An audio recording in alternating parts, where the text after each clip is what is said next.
Hello, this is Dr. J. Davidson from drjdavidson.com. I'm excited to welcome this very special interview of the Detox Project. Today, my guest is Dr. Gerry Curatola, and we're going to talk about and ask the question, is your natural toothpaste safe? But before we do, let me tell you a little bit about Dr. Gerry Curatola. He's an internationally recognized integrative and aesthetic dentist, media personality, researcher, author, oral health expert, and wellness pioneer. In addition to serving as an oral health expert on the Dr. Oz Show, Meredith Vieira Show, Katie Couric Show, Martha Stewart, CNN, Fox, NBC, ABC, and CBS networks, Dr. Curatola is the host of the upcoming PBS wellness series, The Dr. Gerry Show, which is actually launching September 2016. Dr. Curatola serves as a clinical associate professor at New York University College of Dentistry and is the founder and director of Rejuvenation Dentistry, a unique, integrative, and wellness-oriented dental practice based in New York City. Dr. Curatola is the author of The Mouth-Body Connection, to be released January 2017. Needless to say, I want to welcome you, Dr. Gerry, to the Detox Project. Thank you. Thank you, Jay. I'm excited to be here. I think this is a terrific program and series that will bring tremendous information on so many different fields. Yeah, well, I'm excited to have you to be part of this, Dr. Gerry, because in all reality, there's obviously a bunch of different dentists. There's the conventional dentist, there's the category of biologic dentists, which probably most of the listeners have heard. And then there'd be a third category that I would like to classify you in, and it's to be a microbiome dentist. So I guess if we could start there, Dr. Gerry, talk about the microbiome, and then what do we understand about the mouth and the microbiome relationship, or even the microbiome of the mouth? Sure. The Human Microbiome Project was one of those things. It was launched in 2002, and it enabled us with some very sophisticated diagnostic tools. We were able to uncover an enormous diversity of species that live in and on our bodies, called the human microbiome. These are communities of bacteria, viruses, of even fungi that live in and on our bodies. The number of bacteria actually outnumbers our own human cells by some statistics 10 to 1. And the genetic information from those bacteria is estimated at 100 times the genetic information of our own human cells. So it sort of redefined what it means to be human. And in the mouth, it was really fascinating. So some of these tools we used, very fancy tools, confocal laser microscopy, atomic microscopy. We were able to study the environment of the mouth without disturbing it, and looking at the mouth in vivo without the old way of smearing plaque from teeth on a microscope slide and looking at bacteria swimming around. What we discovered changed everything.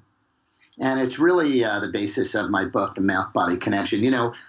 I like to say that, oral health is really the 800-pound gorilla in the room in the wellness movement. We're looking at the gut, we're looking at the brain, and sure, the gut-brain connection, but the mouth-body connection is enormous. What happened for me, and I've spent the past 18 years studying the oral microbiome, is I realized that everything we were doing is wrong. The idea of using detergents and antimicrobials to kill bacteria and eradicate this substance called plaque was not only ineffectual but harmful. The plaque on our teeth, that thick, smelly, sticky film in the morning that every dentist and dental hygienist tells you to get rid of, is merely an unhealthy expression of an essential ecology that keeps us alive. So if we were really able to kill plaque, we would have unleashed ecological Armageddon, in a sense, because those bacteria in your mouth protect you. They protect you from deadly viruses and bacteria in the environment around us.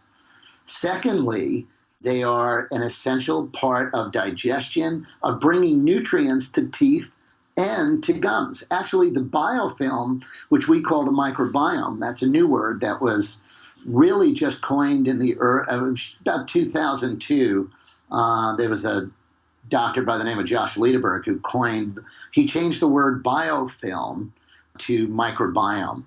So, it's kind of one of those things where when Jacques Cousteau went under the ocean and he invented the sport of scuba diving, we were able to see the huge biodiversity under the ocean. Now we're able to see this enormous biodiversity that lives in and on our bodies. It is another universe, the inner universe. And we know that, for example, in the gut, the gut actually makes neurotransmitters for the brain. Well, in the mouth, the human microbiome actually brings minerals to your teeth. So that plaque, which is an unbalanced, unhealthy state of the microbiome, if we could rebalance that, if we can promote what we call microbial homeostasis, the mouth gets incredibly healthy. We can reverse gum disease. We can reverse tooth decay because the microbiome, what we know now, is it takes calcium and phosphorus from your saliva and it actually acts as a transport mechanism to bring these minerals to your teeth. And even more importantly, it brings oxygen down to the cells in your gums. So it oxygenates your gums, it remineralizes teeth, it aids in digestion, and it protects you from deadly viruses and bacteria in the world around us. Wow. So in other words, the bugs, the microbiome, help to contribute to giving minerals to the teeth, and they also help to deliver oxygen to the gums. Exactly. And what's really spectacular about this is that it sort of makes us understand that everything we've been doing is really right. I mean, the microbiome is I use the term a transport system. So it's made up of water, salivary proteins, what we call corvicular fluid, immune complexes, minerals, and vast numbers of microorganisms, about 700 species, and they're from 6 to 10 billion in number. It's an entire universe in your mouth of bacteria that are doing magical things. We used to, we're moving away from that germ theory that bacteria are bad. You got to kill them. So like everything was, consumer products we used in the mouth, including natural products. We're going to talk about that in a minute. I love the title of this, is your natural toothpaste safe? And everybody thinks that, well, I'm using a natural toothpaste, so it must be okay with everything else. And it's got the same powerful antimicrobials, except in a natural form. There are essential oils that are very antimicrobial and very disturbing to this beautiful environment in the mouth. There are things like tea tree oil, which are very antimicrobial. There are, and we'll talk about the sugar alcohols, which have been touted as anti-plaque, like xylitol, touted as anti-plaque, when in fact it's extremely disturbing to the oral microbiome. So, I was starting to say the oral microbiome exchanges with the structures on which it sits, and it's a storehouse of minerals and ions that keep enamel hard and the pH in your mouth neutral. That's really important because when that pH tips, and for example, you use refined sugars and carbohydrates. These create a very acidic environment in the mouth, which causes an overgrowth or an imbalance in this microbiome and causes bacteria like Streptococcus mutans bacteria to overgrow. And when they overgrow, then we try to kill them. And when we do that, they hunker down, they flip a switch, and they become what we call pathogens. The biggest aha moment I had, Jay, in my career as a dental researcher and a dentist and a clinician is that the same bacteria that cause tooth decay and gum disease in a balanced environment behave benignly and even beneficial. Wow. So, I'm hearing such a parallel, Dr. Gerry, about how our thoughts originally on antibiotics were the cure for everything, blast them, overuse of antibiotics, which we've heard about, it affects the gut microbiome. But you're basically saying that where dentistry is at today is still stuck into that kill all the bugs in the mouth theory, and it's the wrong theory. In other words, just like we kind of got it wrong with antibiotics in the gut. Yes. There's really been an evolution of thought in terms of our relationship, the relationship between man and microbe that goes back millions of years. The earth was covered with microbes when the earth was created. And so we have had this. First, they were there. Then it was like, oh, they make us sick. We have to kill them. That's the germ theory. Then we had wait a minute. There are some of these guys are good and some of these guys are bad. And that was the good, bad bacteria thing. The good bacteria, bad bacteria. That ushered in a $10 billion probiotic industry. Like, hey, if there's bad guys in there, let's throw more good guys in. And, in the mouth, it's interesting. We tried probiotic approaches in the mouth as far back as the 70s in dental research, and it just doesn't work because the bacteria in your mouth actually protect you. Everyone should know that the microbiome, our microbiome is as unique as our thumbprint. It is, as unique as our DNA. So the microbiome in the mouth protects you from deadly viruses and bacteria outside and keeps them from being able to set up shop in your mouth. So when you bite into a bad hamburger with salmonella, it wrecks your gut. That's sort of a closed system, but you never see salmonella infections in the mouth. I mean, unless you have a severely immunocompromised patient, you really don't see these bizarre things, including fungal infections become increasingly rare. So your oral microbiome is so essential for your survival, and it protects you, and it has a beneficial effect. So now we look at it and we say, wait a minute, Streptococcus mutans bacteria cause, dental decay, and Porphyromonas gingivalis bacteria in the mouth cause gum disease, but yet, wait a minute, they also live there. They're indigenous. So these pathogens don't fly into your mouth from the outside. They're actually resident bacteria. So how do they make you sick?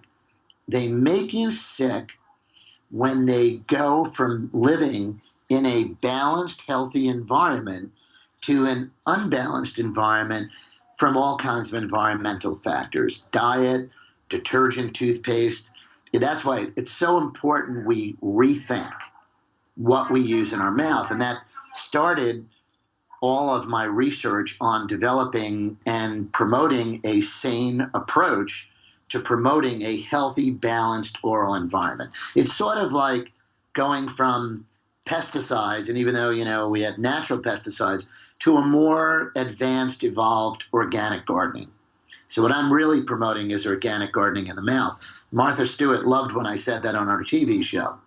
I said it's time for doctors to get out of the pesticide business. And what we really need to be doing is promoting organic gardening in and on our bodies, not just in the environment around us. I love that. Organic gardening of the mouth. And this is the reason I wanted you on to interview you, Dr. Gerry, for the Detox Project, is the things that not only are in our mouth, which most people of the Detox Project have heard of amalgam fillings and the toxicity associated with the mercury, but I also wanted to bring in the aspect of just what people are using to take care of their mouth that could even be potentially a toxicity source. I work with a lot of clients affected with Lyme disease, and there is such an important aspect of making sure the mouth's health is optimal in order to get the whole body's health optimal. So I can't wait till your book comes out, in January, The Mouth-Body Connection. So can you transition a little bit and give us a little history maybe on toothpaste and how we care for our teeth? Like, where did that all start from and what was originally kind of used? Yeah, I like to say that toothpaste was developed by soap companies 100 years ago, over 100 years ago. And there were tooth powders. Actually, if you look up the history of toothpaste, and I have a son who's a filmmaker who's doing a piece on this right now for me, it is comical. I mean, everything from crushed mice skulls to crushed charcoal to pilu bark so it was always this, I would say in modern times, we're looking at using a detergent in the mouth, just like, these soap companies made, Ivory soap and all these other things and detergent for clothes. We needed a detergent for the mouth. So the origin of most of the commercial toothpaste on the market right now has a detergent background. And what we know is that many of those ingredients in toothpaste, such as sodium lauryl sulfate, such as, I want to just save the fluoride topic for a moment because fluoride is probably one of the biggest public health disasters of our time. Fluoride, we know now, is been just we have fluoridated communities that have higher rates of decay than non-fluoridated communities. And fluoride is, interestingly, fluorine on the periodic table of elements is it's all the way, I believe, to the right. It's one of the most highly reactive, non-radioactive elements in the periodic table. So it very, very quickly does things in the body that are not good.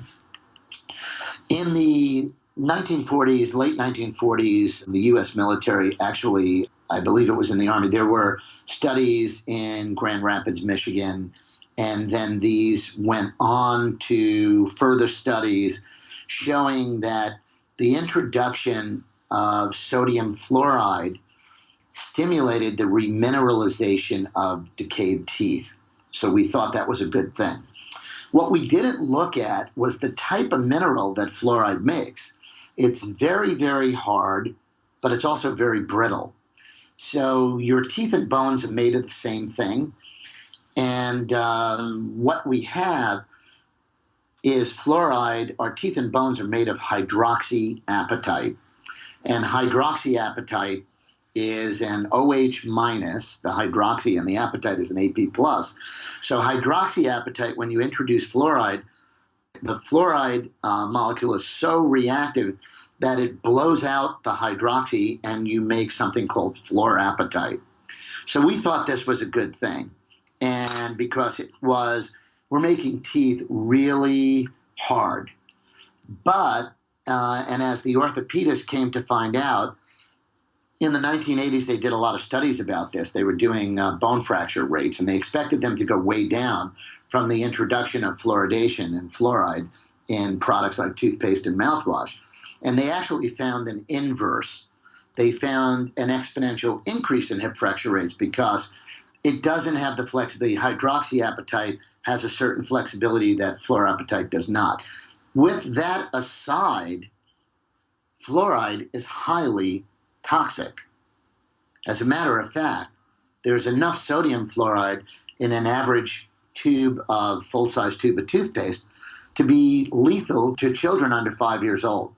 And as a matter of fact, in the 1980s, a major toothpaste manufacturer launched a product called Sparkle that was bubblegum flavored, and it was fluorescent blue and it had sparkles in it, and children were eating it.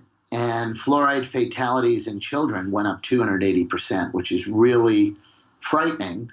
You heard very little about it because there wasn't something called the internet or Facebook or Twitter around that time.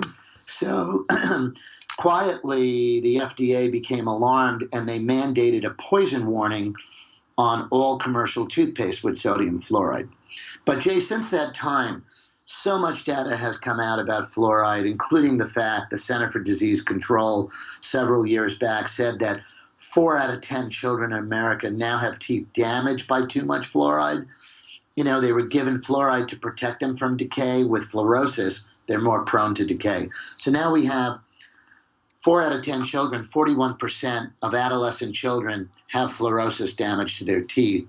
And a significant number, thousands of them, have severe fluorosis, which requires extensive dental rehabilitation with porcelain veneers and crowns. A number of these children I've treated in my practice here in New York. So fluoride has been an epic disaster. It is really, the walls of the fluoride icon are coming down. It was supposed to be the panacea to end all dental ills. What's interesting is the sugar companies supported the fluoridation movement, and the sugar industry is probably the biggest drug industry in the world.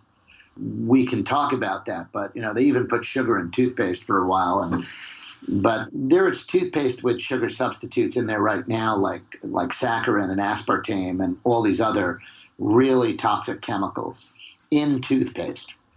Sodium lauryl sulfate's gotten a lot of press recently because, and I knew this from way back when, sodium lauryl sulfate is what makes things foam up. It's an emulsifier. And it is a carcinogen. It has been used in the dermatological industry to irritate skin, to test new dermatological products. So you can imagine what it does on soft tissue in the mouth.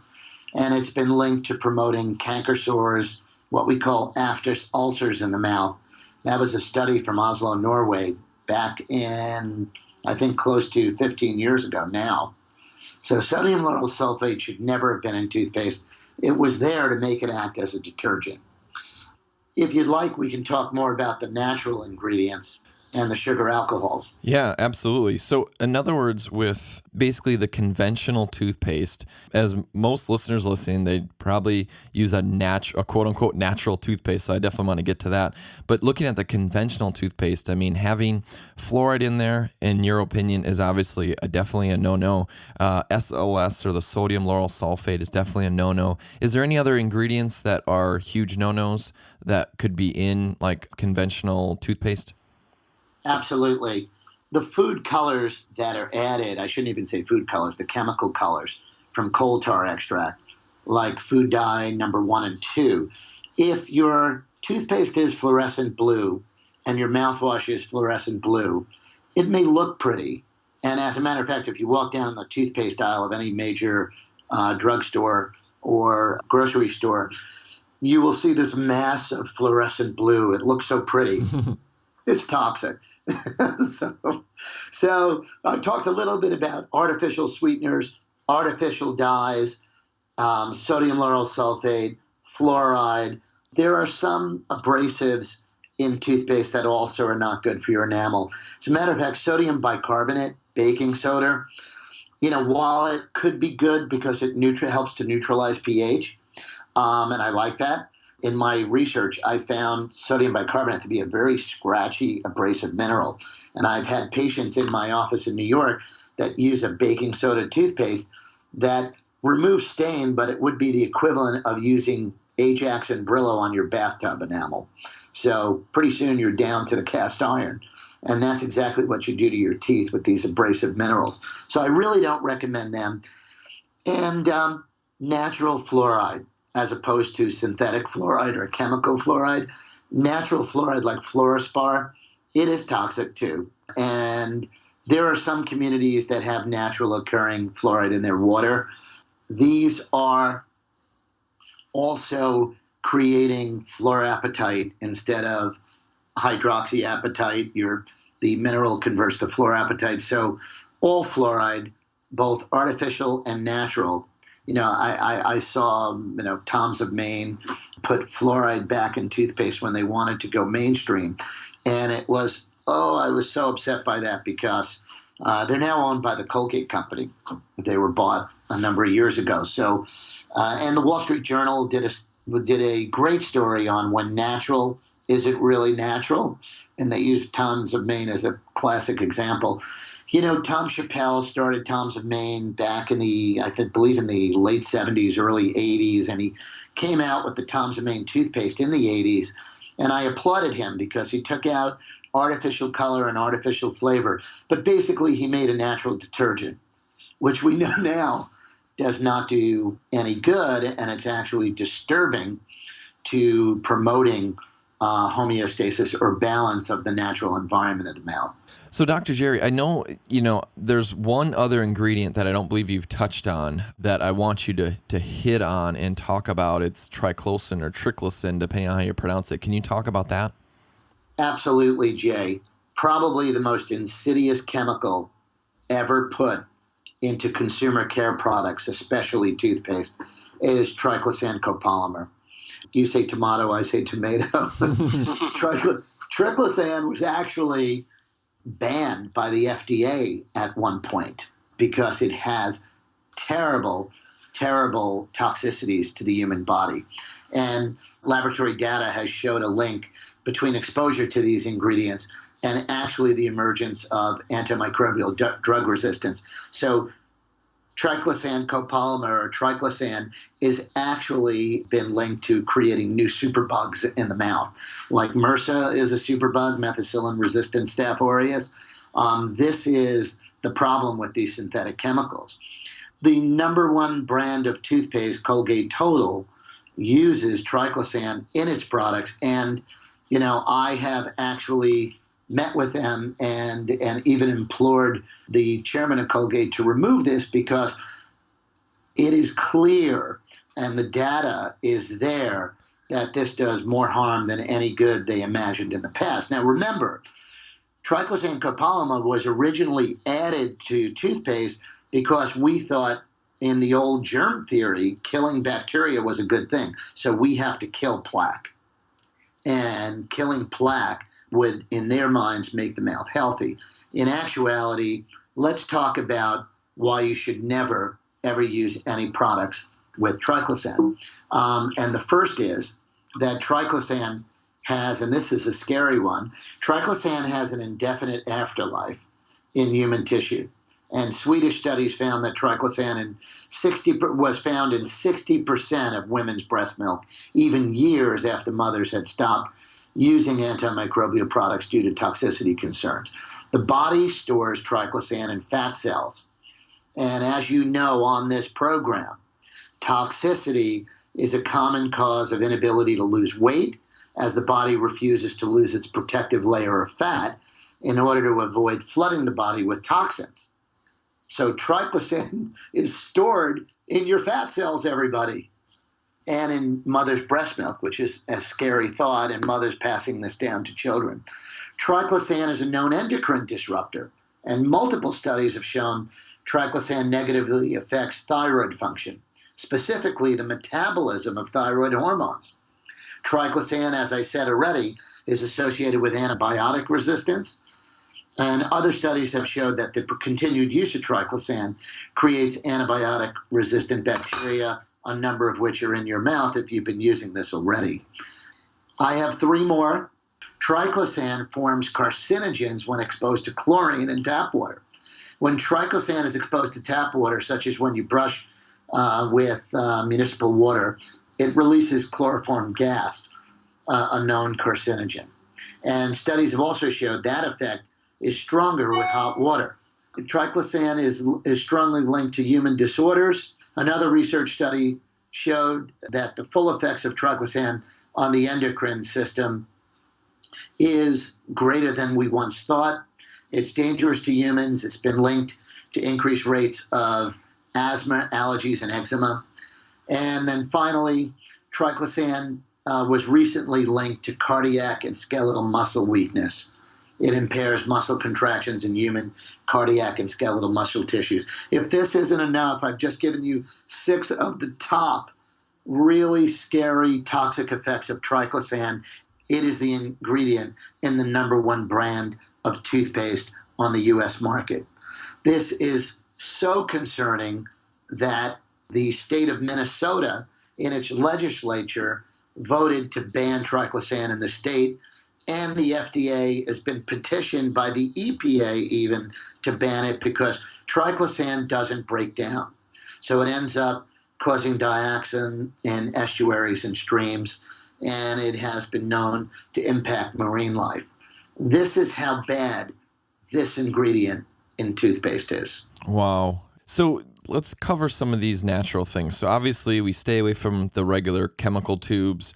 We switch over to the natural toothpaste, which you've already talked kind of Tom's of Maine, put fluoride back in. So that's obviously questionable. You talked about baking soda, how it's abrasive. Other things that I've heard, Dr. Gerry, as far as like caring for the teeth, because this has been honestly an area of kind of frustration for me in the last 6-7 years. I haven't, since kind of learning more and more about this, looking for natural solutions, trying different things like brushing with charcoal, brushing with, essential oils like Melaleuca tea tree, or even like something strong, almost even stronger pathogen killer like a clove, trying that. What's your opinions on these natural ways to brush your teeth or even natural toothpaste?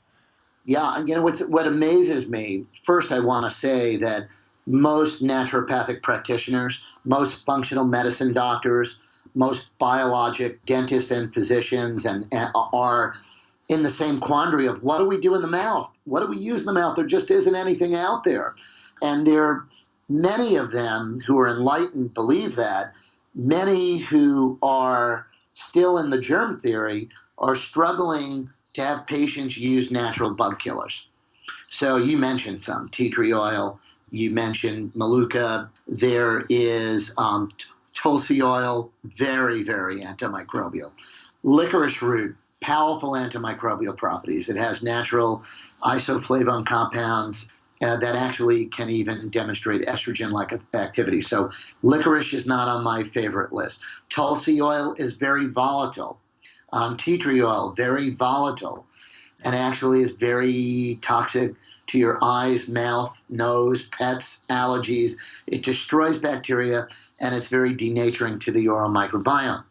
But I want to even go beyond these essential oils. By the way, peppermint oil can be very antimicrobial. And there are softer mint oils like spearmint, not as bad.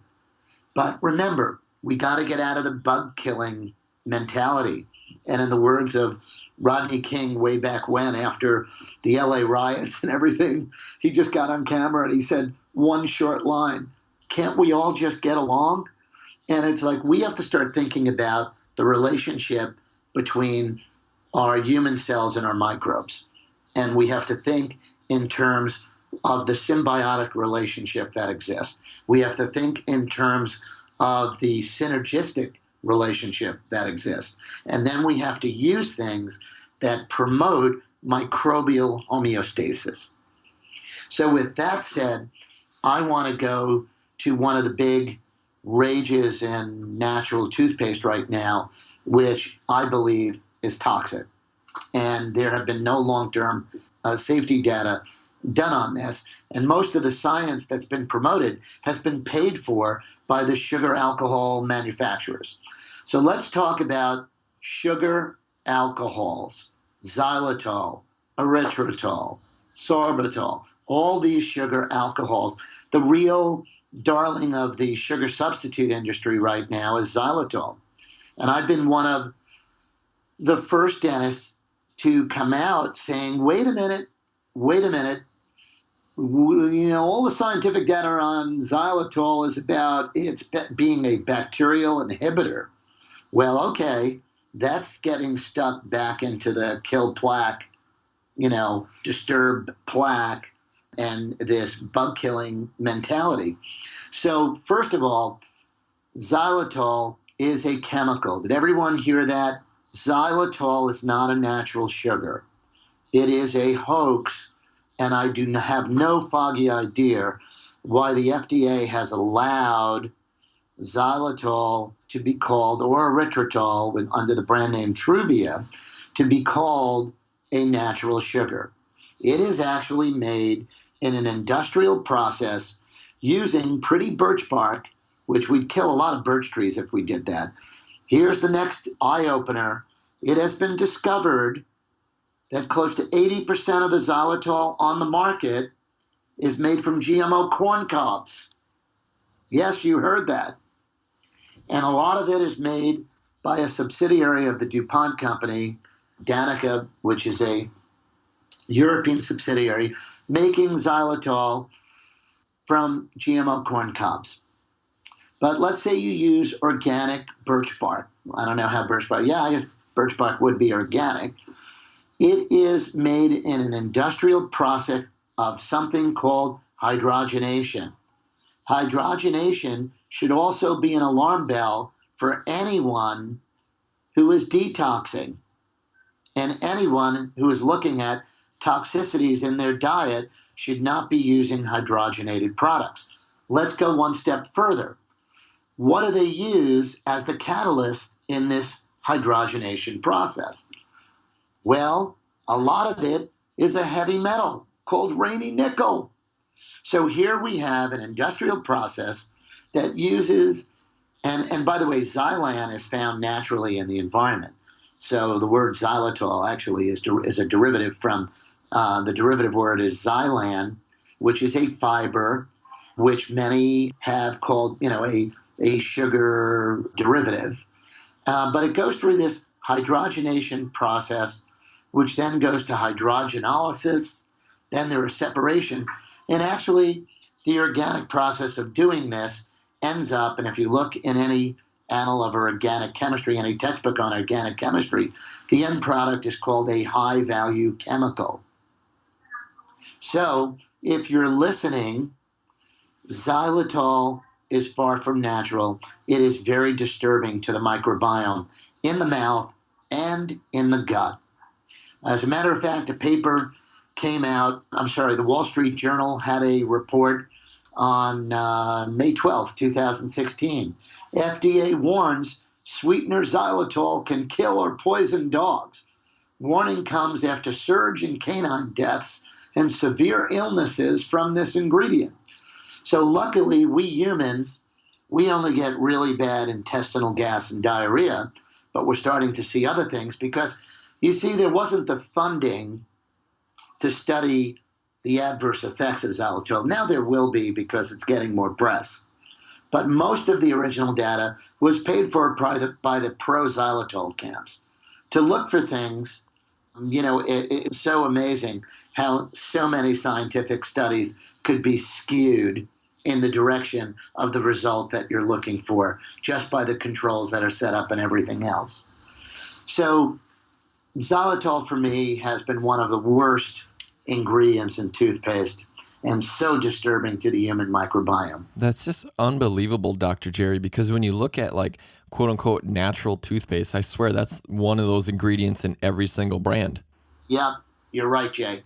90% of them are using xylitol. I walked down the toothpaste, I walked to all of the toothpaste booths at a natural product show recently, and 90% of them had xylitol.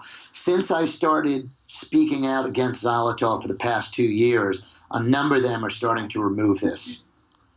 But, you have, actually, it's the veterinarians that are calling for, pulling xylitol and putting a warning on the label for xylitol products. So let's shift gears a little bit, Dr. Gerry, because a lot of what you're talking about is so groundbreaking. It's so mind-blowing for our listeners right now. So I know most of them are probably thinking, okay, well, what in the heck do I use for my mouth? So you've been working on a product for, what's it been, like maybe 15, 20 years. So talk about what you feel like an ideal ingredients are that can actually help support the microbiome and the tooth health to obviously give tools for listeners. And I would say, your product, I've been using it now for a few months since it's basically come out to the, commercial market. It is the best thing I've ever used. My daughter loves it. And I know you got more things in the works, but I'd rather not even call your toothpaste. I'd rather say it's a supplement for our microbiome mouth. That's what I would really like to call it. Yes. And what's interesting, Revitin was developed as a nutritional product. When I started the research on this product with a classmate of mine from dental school, and both of us actually in 1983 came out of dental school, and his name is Dr. David Shuck. David and I came out of New York University's College of Dentistry in 1983. We enrolled in the first master's program in holistic health that was being given at night. And that was like voodoo back then. But right away, we knew that toothpaste was garbage. It was flavored detergent for the mouth. Didn't really make your mouth healthy. And here's another little tidbit of information. When I graduated in dental school in 1983, gum disease was epidemic. Over 80% of the American adult public had some stage of periodontal gum disease, either gingivitis, early periodontitis, and so on. Well, guess what? It is 2016. That statistic hasn't changed, which is mind-blowing for me. You would think that, hey, what's going on here? What I realized is it all had to do with the toxic products we were using in our mouth. And so I saw a study from a Japanese researcher that was done in the 1970s that found that diseased gum tissue was deficient in two antioxidants.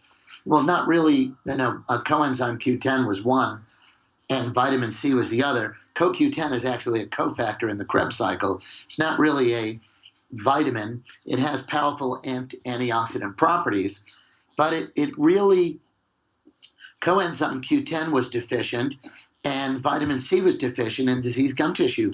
So David and I went out and we said, hey, let's put this together. And then we used some homeopathic cell salts and tissue salts in the beginning. And we started putting together vitamin C and CoQ10 and vitamin E. We got 3 patents on vitamin C and CoQ10 in an oral care formula. We started having patients rub it on the gum. Then we put cranberry seed oil, vitamin E, and MSM methylsulfonamide, which doesn't have sulfur. It is a very powerful connective tissue enhancer, though. Terrific in the mouth for the soft tissue. And we started experimenting. It took us 3 to 5 years just to get it act as a toothpaste. And this is back 1996, 1997, 1998. So the development of this product, which went through about 5 to 7 years just to act as a toothpaste, took place back then. And I have to tell you, in all honesty, we had patients rubbing it on one side of the gum and using toothpaste on the other. It did magical things to the gums when you put it on the gums. So we basically re-engineered toothpaste to be more of a nutritional approach. This is even before we knew the science of the microbiome. So now what we see, and we call it Revitin prebiotic oral care, basically all the ingredients came out of a health food store. We started doing this in 2000. We started just putting it together, and then we did clinical research. So we did a couple of double-blind studies. One we did actually was very interesting. We did this study at the University of Rome in Italy. It was designed by Dr. Cornelius Palmagé, as professor emeritus from the University of Connecticut. But because it had such powerful effects on the microbiome and it stopped bleeding and it did all these other things, which we can't make claims on, or it would be called a drug. Meanwhile, it was a dietary supplement. So we really like to say it whitens teeth and it freshens your breath and it promotes healthy gums, which is the extent of what we can say. But actually, patients were writing in. Patients with cancer were writing in saying, this is the only thing that stopped my mouth from burning when I was on chemotherapy. People with HIV, gingivitis, people that had HIV infection were writing in saying, thank you. I can't believe what a great effect this had on these terrible gum problems I had. Mothers calling in saying, I couldn't use any commercial or natural toothpaste on my children, and this is the only thing that my child used that didn't make their mouth burn or give them ulcers from the detergent effects of other products. So you know what? I'm in this for 20 years. It has been a passion of mine to hope, and hopefully I'll help usher in other companies to make products that are beneficial and non-toxic and help to promote a balance of the oral microbiome. That's my greatest dream, is that this will improve the health of billions of people around the world, Jay. Wow. It comes back to your organic gardening of the mouth. I mean, really, we take supplements for every other organ of our body, yet, we can still be using chemicals in our mouth. And I think we definitely need to, like you said, usher in this new era that we need a supplement for our mouth. And I think I've been searching for a long time. I know there's a lot of practitioners and, people of the public that are in the natural world that have been searching and been using things. And I believe this is the new frontier, that essentially the Revitin that you've developed, so the if you will call it toothpaste, but the oral supplement of your mouth, Revitin that you've developed, is really a prebiotic. So it's supporting basically the terrain of the mouth that's there to allow for happy bugs, to allow for optimal mineralization of teeth, oxygenate the gums. And you've actually done some research with this too. Your stories the testimonies you've heard are incredible, but give me some of the research that's come out when you've tested Revitin and what's shown. Well, I'm glad you asked that, because one of the things that everyone listening, and this is one of the most important points of this talk, is that the products we use in our mouth have a profound effect on whether our oral microbiome is balanced or unbalanced. That balance or unbalanced in turn has a profound effect on inflammation. And Time magazine came out with a cover story over 10 years ago that said that gum disease is one of the body's number one sources of chronic low-grade inflammation. And that's what I want to just touch on, and then I'll talk about the results that we found. Chronic low-grade inflammation is like a silent alarm bell that goes off that no one's answering, because chronic low-grade means it's not like a splinter in your finger that hurts and you address it. Most people don't even know they have gum disease or tooth decay until it hurts or until their teeth are loose and their breath is terrible and they're losing teeth. So that inflammation, gum disease has been linked to a 10 times greater chance of a heart attack, a 7 times greater chance of adult onset diabetes. I mean, everything from Alzheimer's disease to a 67% higher incidence of pancreatic cancer and colon cancer and premature low-weight babies. 700% chance of premature low-weight baby if you're a young pregnant woman. So it is so profound how this inflammation in the mouth affects the whole body, which is also a subject of my book, The Mouth-Body Connection. So when we started doing studies on Revitin, one of the greatest effects we saw was the effect on inflammation. So in 7 days, we found over 25% reduction in gum inflammation. And bleeding was even more dramatic. In our second study, we found on an average in the subjects a 42% reduction in gingival inflammation after 14 days over a leading toothpaste. Actually, the control was Crest ProCare. But we found a 72% reduction in bleeding and a 46% reduction in unhealthy plaque. So these reductions were never seen in studies before. And it's because we're finally using something that's natural, that's addressing a very important state that needs to exist in the mouth to detox. And that is oral microbiome homeostasis. What a game changer, Dr. Gerry. What a game changer. So I know, my mind's like, okay, where do I get this stuff, right? And I know listeners are thinking that. So the easiest place is go to revitin.com. Is that correct? Yes, revitin.com. There are also a number of functional medicine doctors are able to get professional pricing to distribute this to their patients. I mean, there isn't any doctor who's listening, any patient who's listening, you cannot detox without addressing the mouth.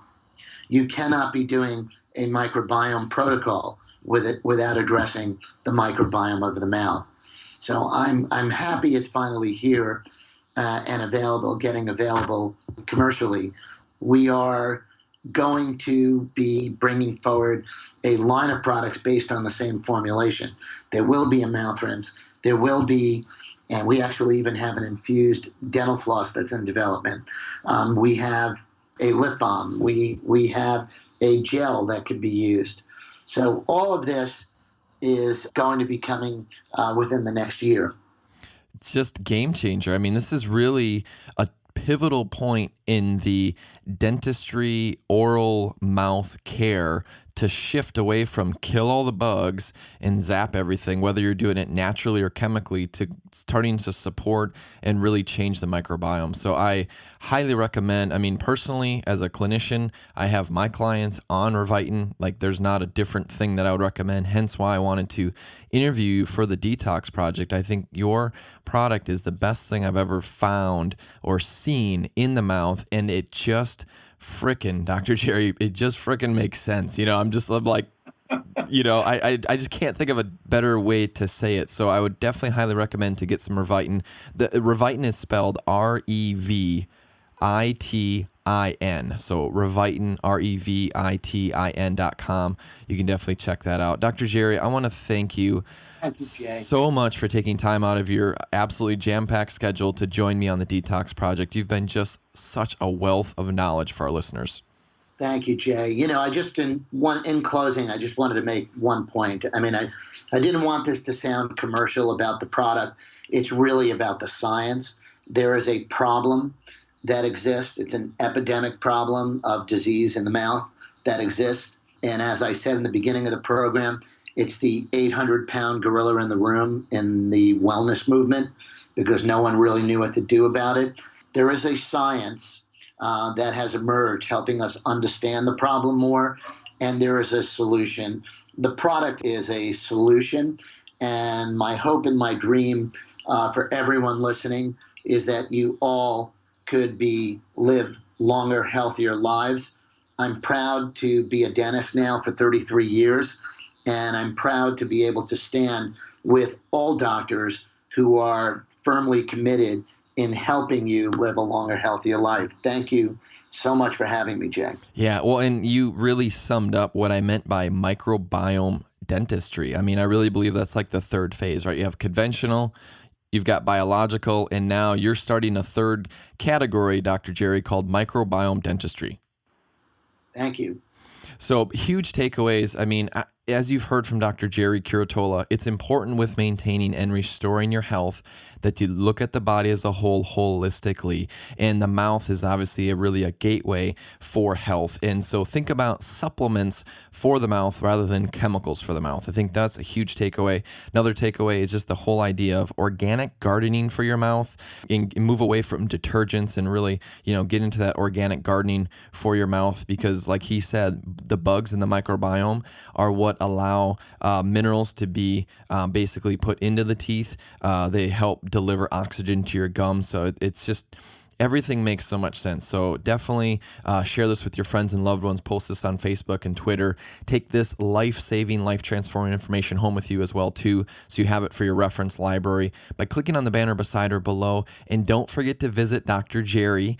He's his Rejuvenation Dentistry. His website is Rejuve Dentist. So it's REJUV dentist.com, and then the Revitin product, you can check that out at revitin.com. You will not be disappointed. Maximum blessings. This is Dr. J. Davidson.